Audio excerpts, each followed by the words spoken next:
Hello, আজকে আমি কিছু বাসিতে আগে কিছু আলাপ বাজারের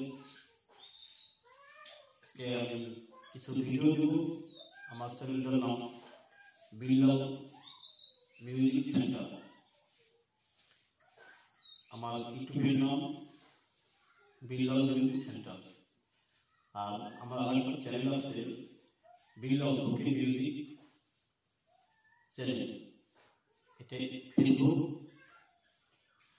এই কারণে আমি কিছু কথা বললাম রাগ কিভাবে বাজাইতে হয়। আজকে আগে কিছু আলাদা দেখাবো, আপনারা দেখবেন, দেখে ভালো লাগবে লাইক শেয়ার করবেন।